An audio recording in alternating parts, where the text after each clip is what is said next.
Baik, bismillahirrahmanirrahim. Assalamualaikum warahmatullahi wabarakatuh. Perkenalkan, nama saya Intan. Teman-teman boleh memanggil saya Intan. Welcome to Notif Part 1. Jadi ini merupakan video saya yang pertama, mengulas beberapa opini yang akhir-akhir ini sedang hangat diperbincangkan. Dimana di sini saya akan mengangkat tema tentang larangan LGBT di Piala Dunia Qatar apakah sebagai homofobia. Nah, kita tahu bahwa Qatar merupakan negara yang menggunakan hukum Islam dan adatnya sebagai hukum dan adanya menggunakan hukum Islam. Kita tahu bahwa Qatar merupakan negara dengan negara yang mayoritas Muslim, di mana hukum dan adatnya menggunakan hukum Islam.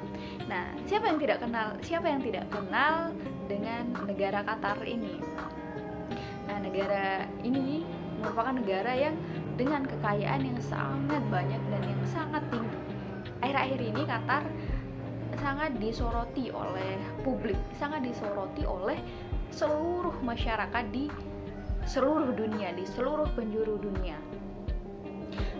Kenapa? Karena tahun ini Qatar menjadi tuan rumah Piala Dunia. Siapa yang tidak suka menonton Piala Dunia? Siapa negara yang teman-teman dukung? Jangan lupa komen ya. Kemudian back to the topic. Selain itu, yang menjadi sorotan media yang sangat sensitif akhir-akhir ini mengenai pelarangan LGBT saat Piala Dunia. Pemerintahan Qatar melarang penggunaan band One Love atau apapun yang mengkampanyekan kaum pelangi. Nah, sehingga banyak kontroversi yang menjudge Qatar sebagai anti-diversity, anti-human right, dan masih banyak lagi.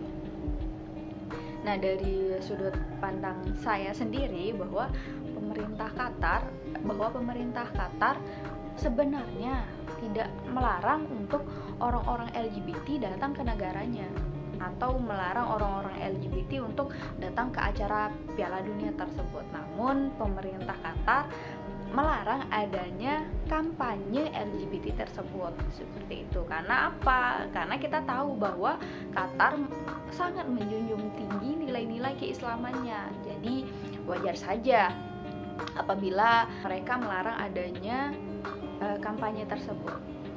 Nah, kita mengulik sedikit tentang agama Islam ya teman-teman. Jadi Islam sendiri ada di suatu masa di mana salah seorang nabi memberantas kaum yang melakukan LGBT atau ya melakukan suka sesama jenis lah begitu ya. Nah, kita tahu bahwa kisah ini sering diceritakan. Kalau di Islam sendiri, anak-anak Muslim tuh sering diceritakan mengenai kisah Nabi Lut, kisah Nabi Ibrahim dan lain sebagainya. Cuman yang kita fokuskan di sini ialah nabi yang memberantas kaum pencinta sama jenis. Ini kita kenal sebagai kaum Nabi Lut. Nah, teman-teman, saya tidak akan membahas jauh terkait kisah Nabi Lut dan lain sebagainya. Mungkin teman-teman bisa cari sendiri, teman-teman bisa mandiri lah mencari sendiri begitu ya. Kemudian back to the topic mengenai pelarangan kaum pelangi, ini pun banyak menuai kontroversi dan perdebatan. Nah, salah satunya datang dari salah seorang influencer, di mana salah seorang influencer ini juga menjadi panutan saya dalam berbagai opini yang dia buat. Saya menjadikan influencer ini sebagai panutan saya. Bukan berarti karena kami berbeda pendapat saya berhenti menjadikan dia panutan saya ya teman-teman. Dia tetap menjadi panutan saya. Sampai saat ini mungkin ada sedikit perbedaan pandangan. Nah, sehingga inilah yang menginspirasi saya untuk membuat video ini begitulah.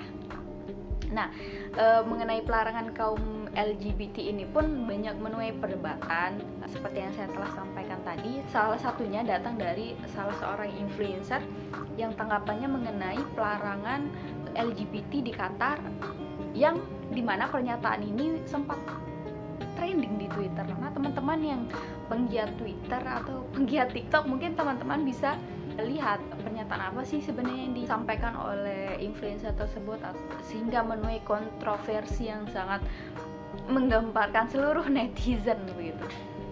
Nah, apa sih pernyataannya? Nah, saya ulas sedikit ya. Jadi ada di salah satu Insta story-nya yang menanggapi terkait pelarangan LGBT di Qatar.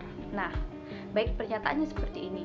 LGBT yang dijustifikasi oleh Qatar atau dilarang oleh Qatar, padahal itu konsekuensi dari kehidupan nyata. Banyak orang-orang kehilangan nyawa sebab jati diri ataupun jenis kelamin mereka yang berbeda. Seperti itu. Sedikit pernyataan dari influencer tersebut. Teman-teman mungkin lebih jelasnya, teman-teman mungkin bisa langsung lihat di berbagai sosial media. Sepertinya sekarang udah banyak yang membahas. Nah, dari pernyataan tersebutlah menimbulkan banyak sekali respon dari masyarakat kita. Nah, tentu teman-teman, dari opini yang dinyatakan oleh influencer tersebut, saya respect karena itu merupakan pandangan dia. Nah, meskipun kita harus hormat ya, kita harus menghormati apa pernyataan dia, apa sudut pandang dia, akan tetapi saya sendiri tidak membenarkan. Karena dari segi agama dari segi agama yang saya anut, perbuatan LGBT itu udah salah seperti itu. Kenapa? Karena perbuatan LGBT merupakan perbuatan yang menyimpang yang tidak dapat dibenarkan. Apabila kita ketemu orang-orang seperti itu, jangan langsung kita menghindar atau jangan langsung kita tidak berteman dengan mereka. Kita tetap berteman, kita tetap merangkul mereka. Tapi kita memberitahu secara baik bahwa perbuatan mereka tidak baik atau secara Islam mungkin tidak dibenarkan. Tapi kalau mereka tidak mendengarkan, ya sudah, biarkan saja. Namun kita jangan menjauhi gitu, atau kita jangan menyudutkan mereka gitu.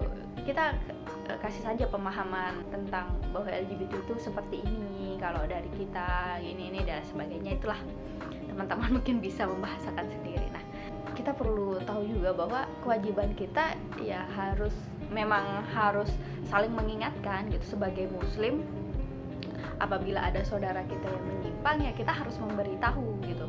Jangan sampai kita kehilangan, jangan sampai kita malah mengasingkan mereka gitu. Nah, pernyataan influencer tersebut dalam sudut pandang saya pribadi bukan masalah who is more open minded or close minded gitu, atau more respect or not respect gitu. Kita tidak bisa menyalahkan orang lain atau merendahkan orang lain hanya karena opini kita berbeda gitu, teman-teman. Kita tidak bisa memaksa orang lain untuk sepakat dengan opini kita, atau harus mengiyakan opini kita gitu, atau harus menerima apa yang kita ungkapkan gitu. Apa iya orang-orang yang menerima, kembali ke masalah open minded or close minded, apa iya orang-orang yang menerima LGBT dikatakan sebagai orang-orang yang close minded? Dan sebaliknya, apabila orang-orang yang tidak bisa menerima LGBT, orang tersebut merupakan close minded. Apakah seperti itu? Selanjutnya, dari pernyataan influencer tersebut, beliau membuat pernyataan kembali di akun YouTube-nya. Mungkin teman-teman bisa lihat ya. Di sana ada sedikit pernyataan yang saya kurang sepakati mengenai open minded. Nah, dalam masalah LGBT ini, kita tidak membahas masalah who is more open minded or close minded or respect or not respect gitu kan.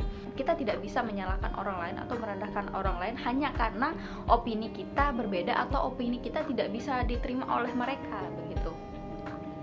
Kita tidak bisa memaksa mereka untuk mengiyakan atau mengindahkan apa yang kita utarakan, apa yang kita pikirkan, karena orang lain belum tentu berpikir demikian gitu.